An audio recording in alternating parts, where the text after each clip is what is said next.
Parents ask me all the time, what should I do with my baby all day? How can I stimulate them? How can I teach them? What do they need to learn? And I'm going to get into what a baby's day could and should look like. And it's not what you expect. Stay tuned. Welcome to Parenthood Prep, the only show that helps sleep-deprived parents and overwhelmed parents-to-be to successfully navigate those all-important early years with their baby, toddler, and child. If you're ready to provide the best care for your newborn, manage those toddler tantrums, and grow with your child, you're in the right place. Now, here's your host, baby and parenting expert, Devin Clement. Hello, and welcome back to Parenthood Prep, the podcast that prepares you for parenthood. We are in the middle of a ridiculous heat wave here in New York. It is just like a soup when you step outside of humidity and heat and stickiness. And I am just really loving being inside in the air conditioning, which is great for a podcast recording. My partner went away this past weekend for a boys' weekend, and he and his friends had so much fun. And it was so sweet. He kept telling me stuff about what they were doing. And it was just so lovely to see them like having this super wholesome, like non-toxic masculinity weekend, although they did have several competitions, including a best overall. So I guess some aspects were still a little typically, traditionally manly men. But anyway, that was great. And I got lots of time to catch up on stuff around the house and had a day with some friends, and we had a lot of fun. So at least we managed to beat the heat a little bit this weekend. And I hope you all are staying cool out there, especially if you're pregnant. Oh my God, I can't even imagine in this heat. I am so sorry. My birthday's coming up. I was born at the end of July, and my mother still talks about how ridiculous it was being so hot and so pregnant and having to like sit with her feet in cold water and basically wearing nothing but a bathrobe or like a giant moo all the time because nothing fit. Anyway, she should probably call in with some baby roasts because she has a few, even 43 years later. So speaking of babies, as we always are, something I want to talk about today is what is a baby's typical day? What does that look like? Parents are always asking me, like, what do I do with her all day? You know, when you're kind of out of that early sort of newborn stage where what you're doing all day is like holding them on the couch and being a zombie while they sleep.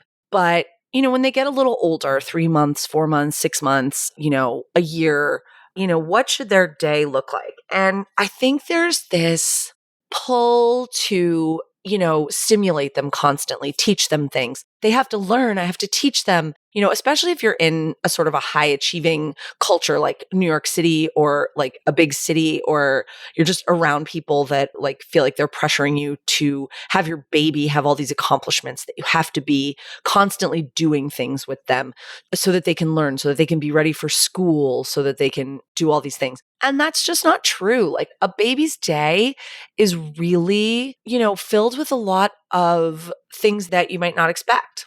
And it's really what's best for them.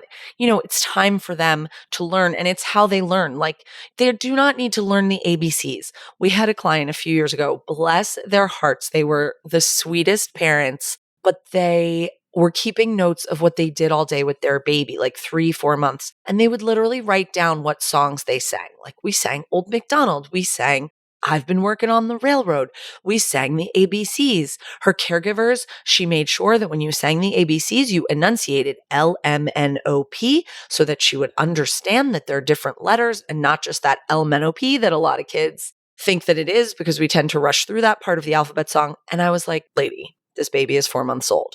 Calm down. You are going to completely burn out by the time your baby is 1, or maybe not even. Thankfully, we helped them with sleep training, so they were finally getting some sleep. But there's so much time for that. There's so much time for that, and there are so many things at this age that are more important.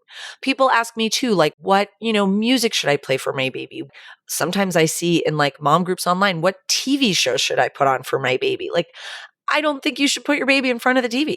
I just don't. I mean, maybe yes, if it keeps them calm while you take a shower and to watch a, you know, kids video or something, great. I am not going to stop you from doing that. But there's really no reason why a baby should be watching a kid's show for endless periods during the day, especially like under 6 months.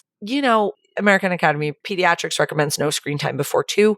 We know that that's unrealistic, especially if you have older kids in the house or whatever. Anyway, this podcast is not about screen time. I'm just saying you shouldn't be looking for TV shows to show your kid. If anything, if you're having the TV on, it should be something that you want to watch, because trust me, when they are older, they are going to let their wants and needs be known, and you're going to be watching their stuff. You're going to be listening to their music, so listen to your music now before they're old enough to tell you what they want, because trust me, that's going to happen before you know it. Listen to stuff you like and let them get a good sense of what cool music is before they start listening to, I've been working on the railroad all day long. If you must put on something for kids, put on Disney soundtracks, put on, Broadway musicals. Kids love that stuff. So there's also, all these things, all these desires to stimulate your baby and do what's best for them, and really to spend time with them, because that's what parents want to do, right? You love your baby. When you have time, you want to spend time with your baby, but you don't know what to do because they're not another adult. They're not even a kid that you can talk back and forth to. So what do you do with a baby that you want to spend time with? You end up doing things like teaching them the ABCs. There's nothing wrong with it. Sing the ABCs if you want to, but don't feel like it's your responsibility to have them learn the alphabet by the time they're 9 months old. Like, it doesn't matter. And what does matter, what they really need to be learning is, what life is like being a person. They've been a person for 5 minutes, in the grand scheme of things. Like, they need to learn just what it's like to go about a day. They need to learn that people, stand up and walk around so that they can learn that they want to, do that also. I once worked for a mom, and we are absolutely dear, dear best friends to this day. And I still make fun of her for this because it was 15 years ago.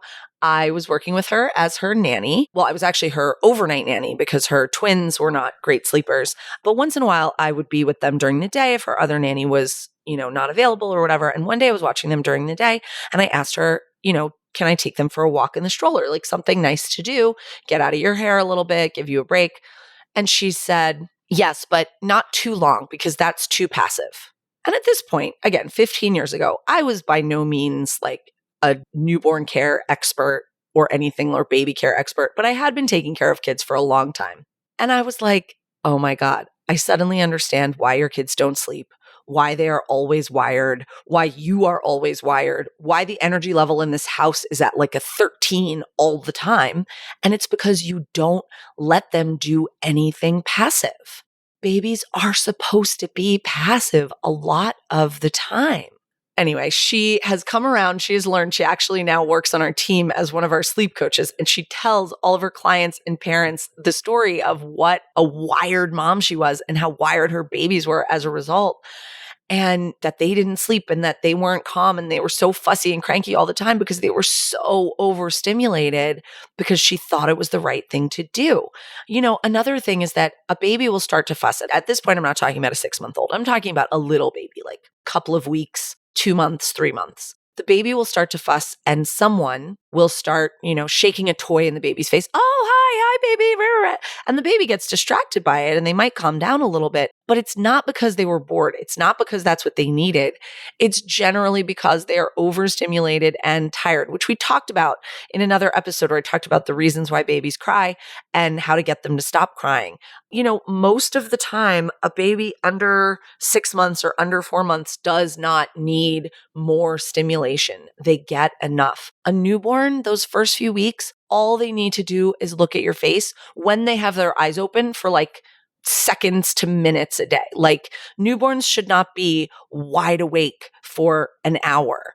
Their awake time might be an hour, but that includes feeding, which, usually they're pretty calm for, may even be sleepy while that's happening. So really, it always makes me laugh when parents and grandparents are like, oh, she was so awake. She's so alert. Oh, hi, baby. And to me, all I see is a ticking time bomb that is like 15 minutes into about 15 minutes of awake time and is about to start losing their shit if we don't start to calm down and pack them off to sleep. I know it sounds like I'm constantly trying to put babies to sleep because I am. They need so much more sleep than we let them have in general. And if you catch them before they are like beyond tired, you can have a much easier time with it. So we've talked about a lot of things, but I have a list here of what a baby's day should include. First of all, responsibilities. Babies have responsibilities. They have to get their diaper changed. They have to get their clothes changed. Some days they have to take a bath. They have to eat. These things are important. And these things also usually involve a lot of stimulation. So they also need some passivity time, some chill time, some peace. Maybe you put them in a bouncy seat or put them in a blanket on the floor and just leave them alone. Let them just hang out, see what they want to do. When they're a little older and they're, learning how to fall asleep on their own, that time alone in the crib before they fall asleep is huge. They do all their processing, they process everything they learned today, everything they felt.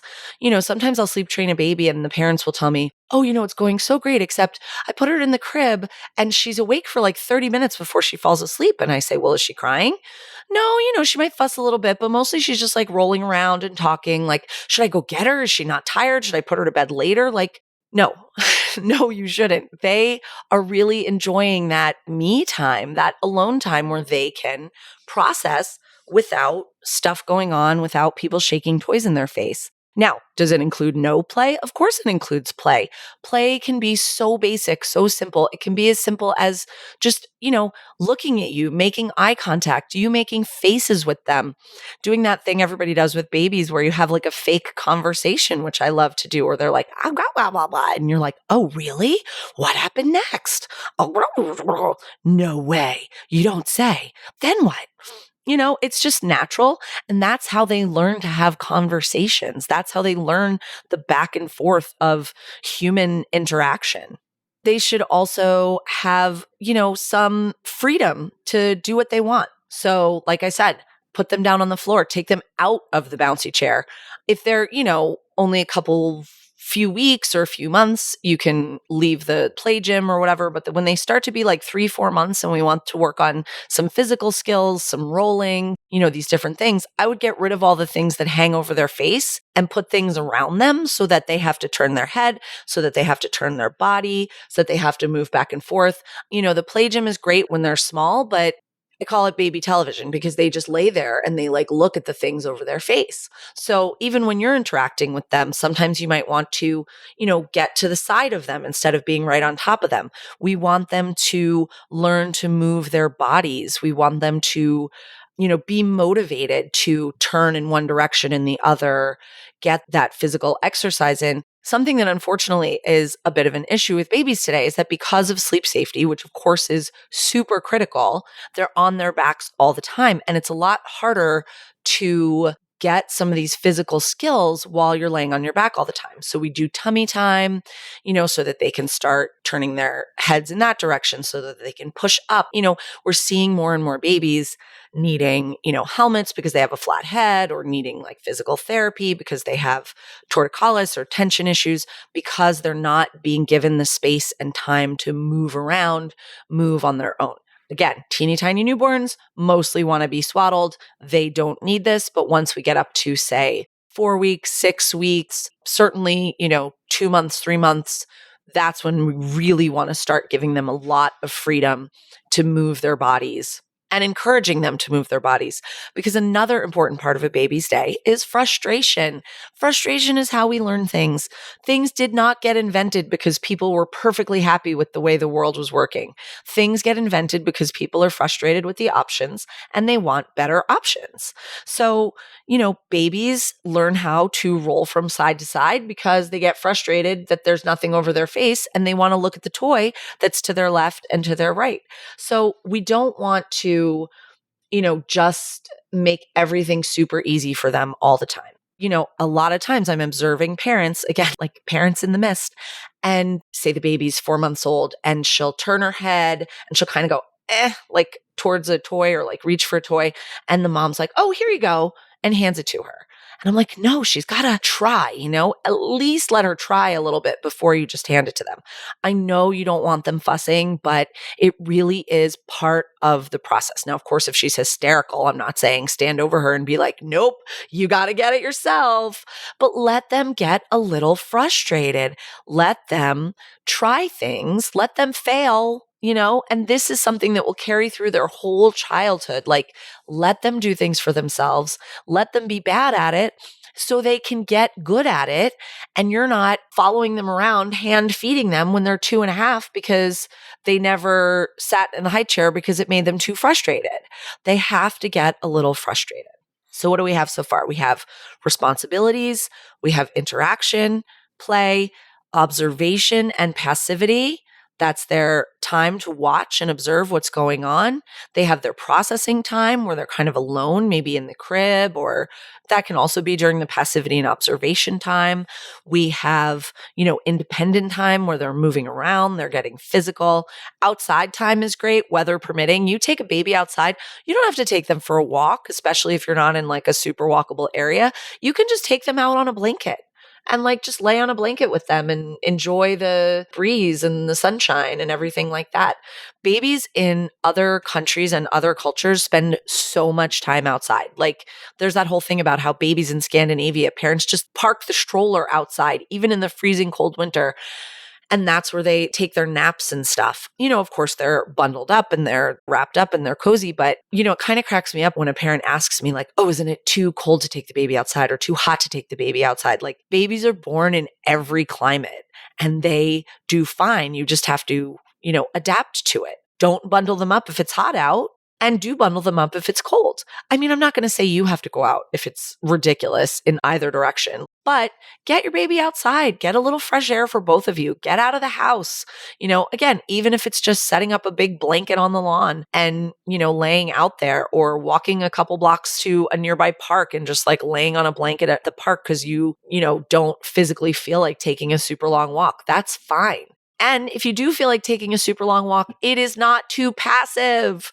It is so good for babies. They're looking around. Maybe they're seeing other people. If you live in a city or a busy area, they're looking at the trees. They're looking at the clouds. They're looking at the birds. It is so nice to just take a baby on a walk and see all the things that they're going to see and interact with. Try to put yourself in their shoes, put yourself in their bare feet, put yourself in their grippy socks.